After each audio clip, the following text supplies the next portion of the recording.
What's happening, world? This is Kyra and Ben, and we're gonna start this off with a movie called Trick or Treat. It's a horror movie in the when was it 2000s? I don't know if you guys have seen it, but it's absolutely. I thought it was a really good horror movie to start off the Halloween season. So, Kyra.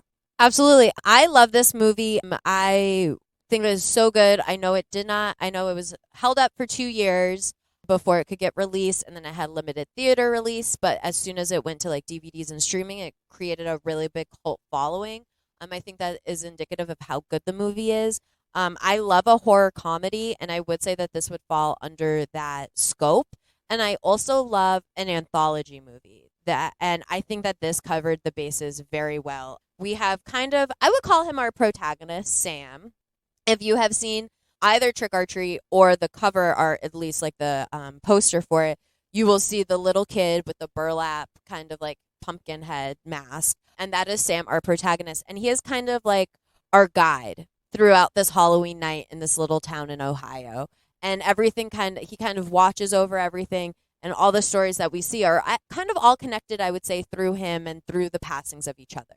Yes, 100%. And Sam has rules. Okay, so there's rules for Sam. Sam's rules are always wear a costume, always hand out candy, never blow out a jack-o'-lantern before midnight, and respect the dead.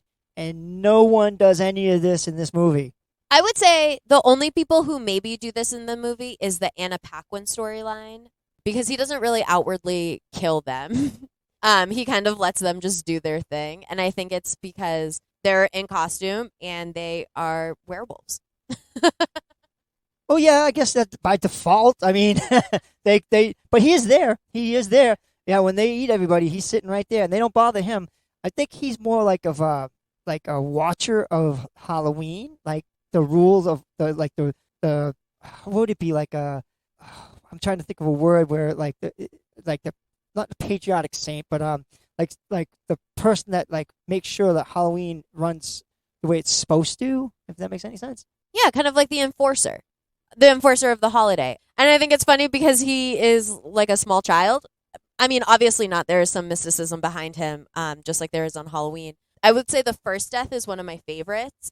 So we see this couple and they're coming home, and this one guy's very into Halloween. He's like, don't blow out the jack-o'-lantern.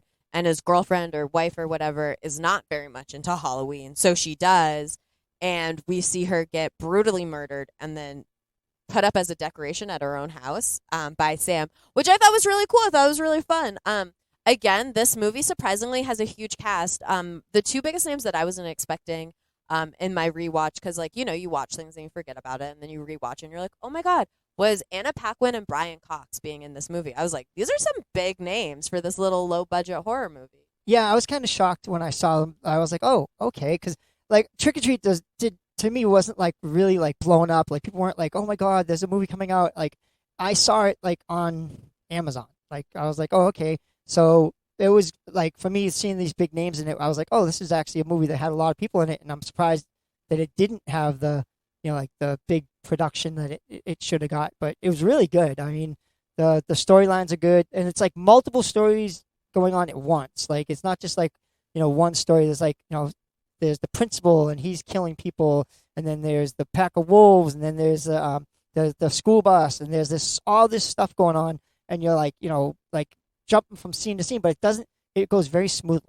It does. And what I found was so interesting was how Sam was very in tune with the intentions of the people. We kind of talk about this already with the Anna Paquin werewolf storyline, which to me, of course, I love female-led horror, is one of my favorite ones. I would say that one and the school bus one with the kids in the little like valley river part. Quarry. Thank you. I was like, what am I? Why can't I think of this word? I thought those were the best ones because you can really see that he does abide by the rules. Like I love a fucked up sense of justice, and I would say that Sam has that. Oh yeah, 100%. Like he doesn't like when he's in the house with the man that you later learn is the bus driver. Yeah, Brian Cox. You learn that like he doesn't kill him. Like he messes with them, and like Brian Cox knows that there's some supernatural element to him when he blows him. Like it blows his hand off with a shotgun. And the hand still tries to kill him. So he's like, oh my God. But he takes up his lollipop that he usually cuts people's throats with, and he hits a like Mounds bar or Milky Way, and he eats it and he walks out the building. So this guy is like, oh shit, he starts thinking, I gotta stop passing out candy, and it kind of plays back on him.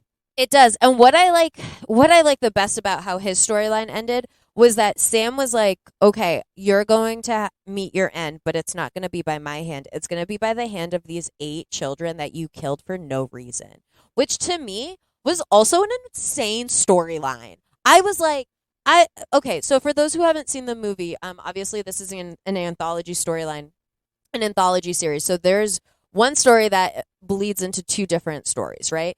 And it is the massacre of this children's school bus. So there is a school bus and it has 8 children on it, and all these children have disabilities, and Brian Cox is the bus driver, and the parents of these 8 children come up with this horrifying, disgusting plan that they are going to bribe the bus driver to drive the bus into the quarry and kill their children because they cannot handle the pressures of raising a child with disabilities, which is to me so insane and disgusting.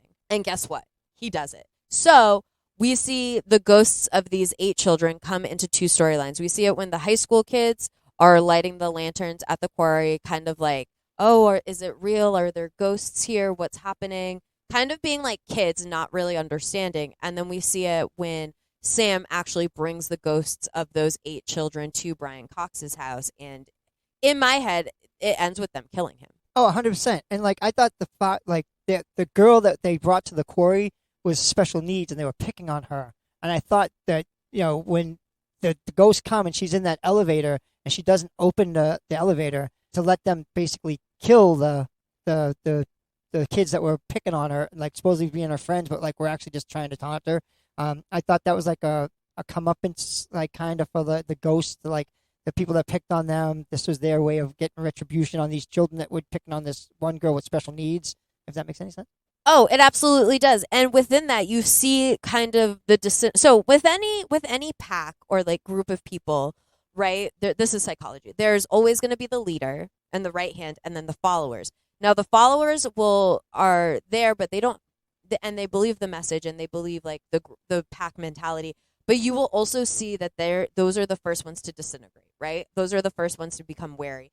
And we see that with what's his name? I forget, Schrader in the movie, the like kid that's also in Baby Daddy on ABC Family. I don't know if you guys know who I'm talking about, but we see his disintegration the most when he's kind of like, what the fuck is going on? Like, this is not right. Like, and you kind of see that his like not like struggle, but you kind of see him start to question it. Like, are these people like what I want to do? Like, are these people correct? Like, is this what I want? And you kind of see that with him. Obviously, he still dies. Everyone dies. Everyone dies. But no, like, yeah, I see it. Like, speaking of pack mentality, they have a pack in it. The werewolves. So there's a group of females that are a pack of werewolves, and they lure unsuspecting what? Men to their dooms. And one of the people that gets lured to their dooms is a man that dresses up like a vampire and actually bites and sucks the blood out of women, but it's actually not real teeth. It's actually the principal who earlier on in the movie, if you watch, kills this kid that was stealing candy and buries him in his backyard. And while he's burying him in his backyard, the bus driver happens to be his neighbor who screams through the fence that, he wants him to stop doing whatever he's doing. So, like, it all intertwines into this, but it's kind of funny because the principal kind of likes the fact that these people are helpless, to say. He likes to prey on the weak, but when he becomes the prey, he does not like it. He does not like it. Oh my God. When men have their power taken away, they act like little bitches. Okay. I love the Anna Paquin werewolf storyline. So we're going to talk about this one heavy. So let's get into it. Some things I love, some of the symbolism I love. Anna Paquin, trying to find out her Halloween costume, dresses up as Little Red Riding Hood. Who tries to kill Little Red Riding Hood? The big bad wolf. I think that was so funny, so cute, so silly. And 2, I think it talks about, like, obviously in Halloween, like, it is a lot of jokes, and people like to joke a lot, like, oh, it's such like a slutty holiday. You can dress super sexy. You can do like whatever you want. Women are sluts and they want to show off their body and da-da-da-da, whatever man-hating rhetoric comes out around Halloween. Like, I am so sick of it. But women should be able to wear whatever costume you want. And as Mean Girl says, holiday is the one time a year a girl can dress up like a total slut and no other girls can say anything about it. So her and all her friends, gorgeous, beautiful, young, getting dressed up. And then as they're walking, you kind of see like how men are talking to them. Anna Paquin decides that she doesn't want to have a man with her. So she kind of gets like catcalled. She kind of gets stalked. And it's like, oh, she's all alone in this sexy costume. She's so weak. What's going to happen? She's going to get hurt. And then we see, obviously, the principal vampire who comes to stalk her and kill her. But in a reverse of power, she transforms into a werewolf. And I honestly thought that part was so cool because then you see like this like pack mentality of how these women come together because their only goal that night was to kill and eat men. So every girl that had a date is killing and eating their date. And Anna Paquin was like, since this was her first time, this was her first ritual, this was her first experience in this, you can tell she's a little nervous, a little timid, but kills a killer, which I think is amazing. Yeah, the funny part is when he first sees her, he goes, "Oh, what big eyes you have!" And when he's helpless and laying there with his legs broken, she sits on top of him and looks down. He's like looking at her in total terror because like she's transforming into this werewolf, and she's like, "What big eyes you have!" And I thought that was great. I was like, "Ah, ha, ha, in your face, pal."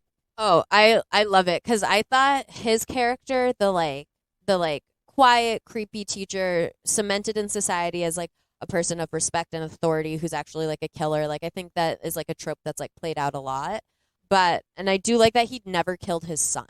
Do you think he killed all these other kids because he wanted to kill his son, but obviously like could not? Yes, 100%. Like the part when he has the knife in his hand in the cellar and he slams it into the pumpkin, you could tell like it was more anger. Like, because his son's a kid. He's like, whiny. He's like, daddy, daddy. And like, it's a kid. I mean, kids can be annoying. Kids can be aggravating. But that's what kids are because they're learning. They're just, they're just learning life. And like, so they do stuff. My kid was annoying at times. I loved her to death. My grandchildren's are annoying at times, but I love them to death. But, I'm annoying at times. Hopefully my wife loves me to death. But but it's just life. I mean, you're not always gonna have like sunshines and rainbows with people. I mean, there's gonna be like times when you're just frustrated with people. I mean, work retail, you'll find out what I'm talking about. Absolutely, but we don't go around killing them. There's the difference. So back to the Anna Paquin story. I think hers was really cool, really fun. And one thing I like about this story is I love a story that's told out of time, right? So we start the movie with all these different killings, all these different stories, and then at the end, it's kind of like we focus back on Sam, but then we're able to see how he's seeing how all these people are interacting, right? Like you see Brian Cox in the house, you see the group of girls driving by in the car, you see the couple that gets killed in the middle coming home in the beginning coming home. You see the serial killer dad and his son like passing out candy. Like you see all these people and how he kind of is observing and kind of like watching all of them. And I like that. I like a story told out of time. So I thought that was really cool because it didn't have that feel in the beginning. So I did like that at the end. It's like he is the enforcer, he is the all-seeing, he is the saint of Halloween, and his will be done.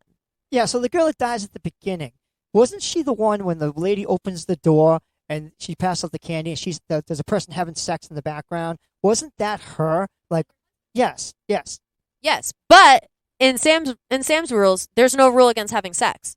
So she's safe. She's safe because she had sex, which is different because women who have sex in horror movies are typically never safe because I guess if you're not pure and young and untouched or dressed like a slut, you deserve to die, which is an insane thought process.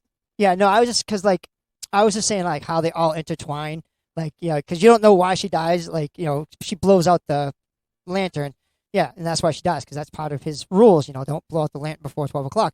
But it's kind of funny because like you see her like later on in the movie, like you see where they intertwine with the other characters at the party when she opens the door and she's in the background having sex and the little kid sees it and says, oh, well, there's teacher blah blah blah, and I could have done without seeing that, Absolutely. And it is a very good, fun movie. I believe it's a tight 90. To me, it felt like a tight 90. If it was slightly over, my bad. But it's really good, and it's a really good, I think, like party movie. So, like, Halloween parties are upon us now. I hope everyone is having really cool costumes. I'd love to hear it.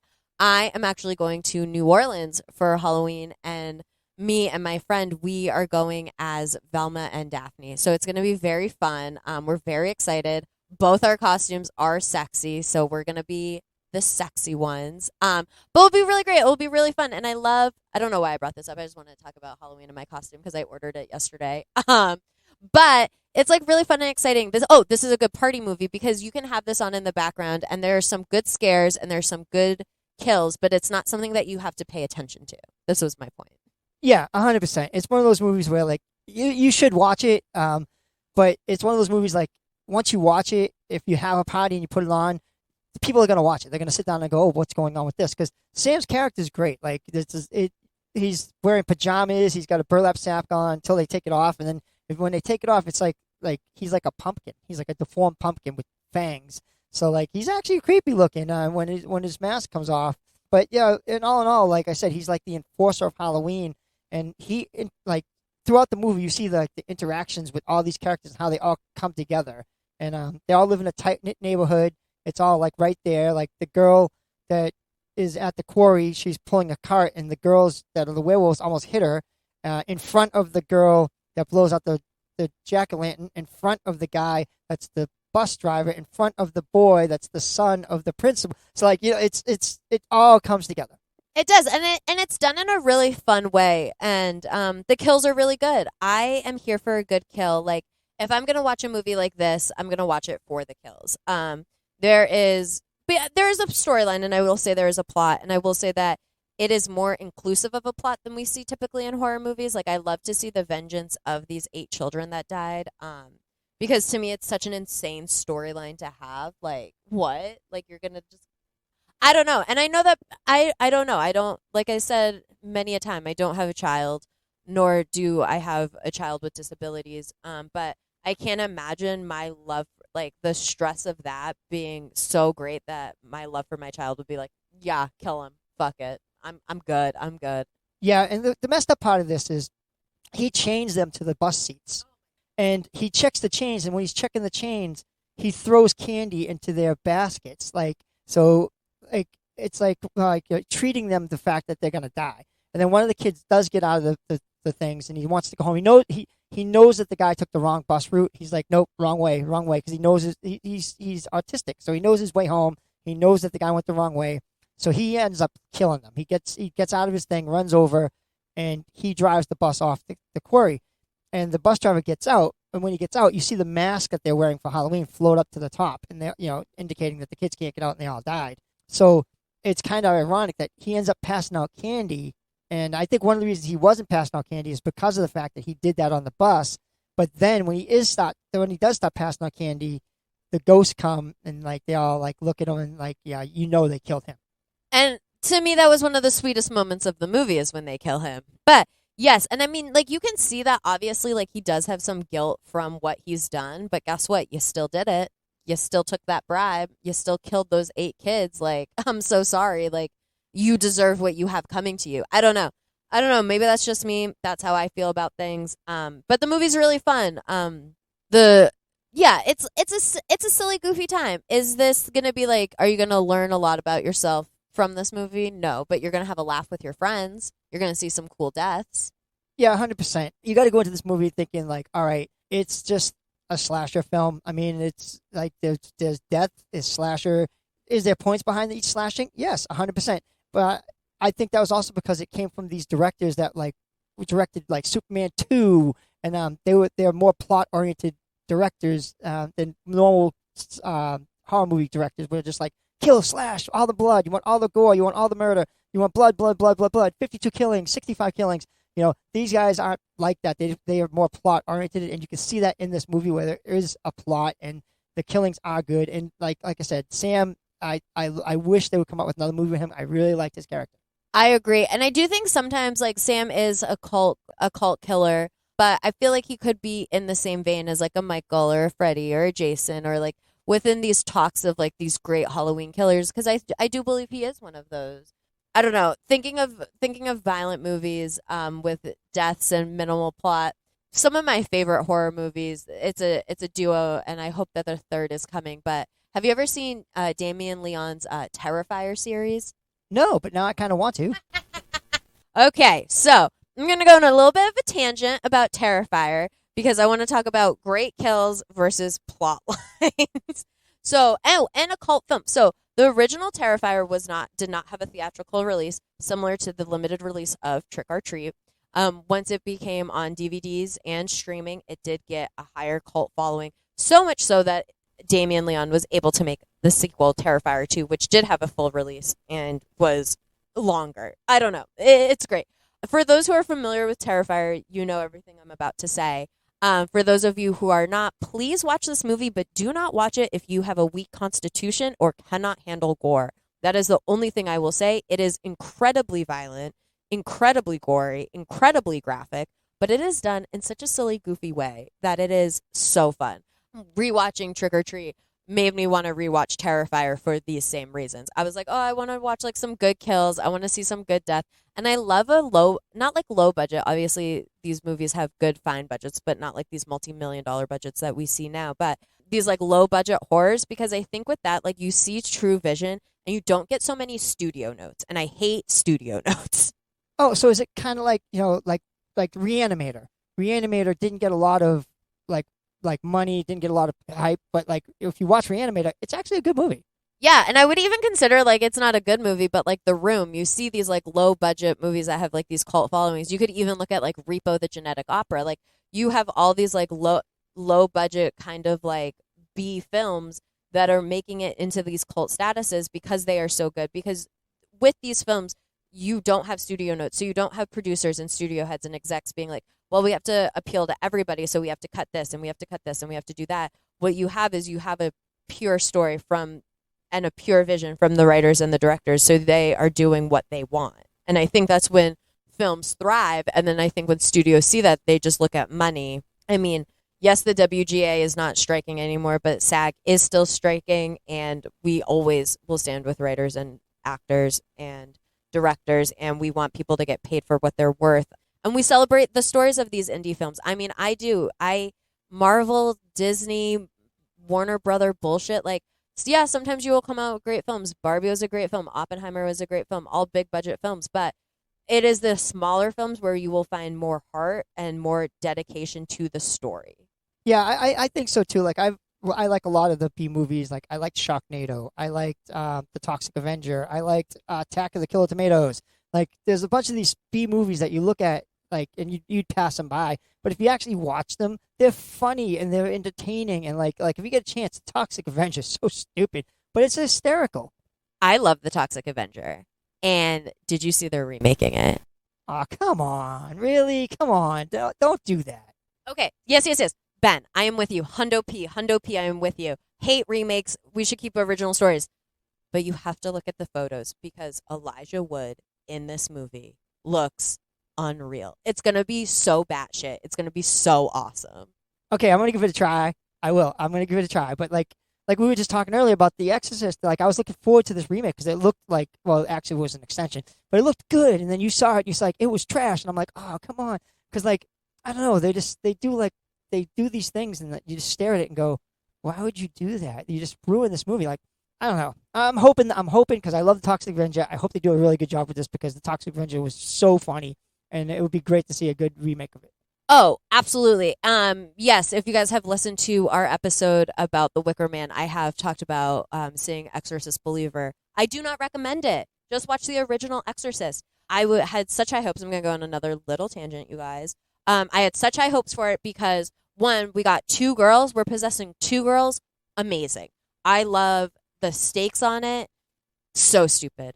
It was so bad. It was not brutal. It was slow. The pacing was completely all over the place. And even some of like the logic and like the writing made no sense. Like there's a whole point like where they're talking about how they need to incorporate every god and every religion to defeat this demon. The demon isn't even Zuzu, so what are we talking about? It's a different demon altogether. And we're talking about how we have to have all these different religions and all these different people present to combat this evil because Christianity alone can't. But then we see that like it can't be completed without Christianity. So it's like, okay, we need everybody, but Christianity is the end all be all. Insane logic. Do not agree with that literally at all. Like I said, brutality not there, storyline not there. The throwing in of Ellen Bernstein and Linda Blair was so bizarre to me because they could have made it so much richer. Like it was like that they wanted to write the story and had no idea how to do it. Like they did have some very cool visuals, like, and the one thing I'm thinking of is at the end, obvious spoilies, with the two girls are tied together, like tied back to back on the chairs. We see one of the girls start rising up, and like all this like blood, like black blood is like coming out of her mouth, but instead of falling to the ground, it's like falling up, and it's like suspended in the air with her. Very pretty. Am I gonna watch this movie for one beautiful scene? No, I can watch other better things. Yeah, I just watched, what was it, The Pope's Exorcist? It was all right. I mean, it was decent. If you get a chance to watch it, I'd watch it. It wasn't like something I'm like blown away by, but it was, all in all, it was pretty decent. Yeah, I haven't seen that, but I did see it was on Netflix, and I do like Russell Crowe sometimes, so I would want to watch that. Yeah, Exorcist movies, super hard to do, but if you're into it, just watch the original. The original is really good. It's really worth it. Yeah, I would say watch the original. And then maybe The Exorcism of Emily Rose. I did that, like that one. Or The Last Exorcism. I don't know. There are some good ones. Don't waste your money on Exorcist Believer, though. And it sucks because Leslie Odom Jr., they could have given him so much more. And the plot twist, okay, I'm not gonna talk about this movie anymore. We're gonna get back to Trick or Treat because I could just rant about how bad The Exorcist is. Believer, the original Exorcist, is very good. So, back to Trick or Treat. Please watch it. It's a fun time. Who doesn't want to laugh and be scared at the same time? It's like two polar opposite emotions. But I think when they come together, it's really good. Like another really good horror comedy that I love, the Evil Dead series. I do consider Evil Dead 2 to be one of the first horror comedies. If anyone would like to fight me on that, please write in the comments. I love to debate. But like you can do horror comedies in a really fun, real way. And I think that this movie very much falls in line with that. Oh yeah, 100%. It reminded me of like House, Evil Dead. It was definitely that type of genre, and I liked it a lot. And if you get a chance to watch it, please do. Like she was saying, it's fun. It's very fun. Oh my God, are you talking about House from 1973, the Chinese film? No, I'm talking about House, where the guy like owns the house, and like his friends from Viet, and he keeps on pulling them through the closet. Have you seen it? No, not the one with the little girls. No, this is the one with the guy that is like he owns a house, and it's his friend died in Vietnam, and he comes back and haunts him. Okay, we might do a double House episode about two different movies called House that are set in Halloweeny spooky times, which will be fun. I do like that. There's a lot of great films out there. Obviously, we can't cover and watch them all. If you guys have any suggestions, recommendations, things you'd like us to hear us talk about, we're here for you. Like, write in, talk to us, chat with us. I love horror movies. This is my genre. This is my bread and butter. This is my forte. So anything that you guys want to cover, let me know. All right. I've got nothing on this, so we'll catch you next time on Woz Happening.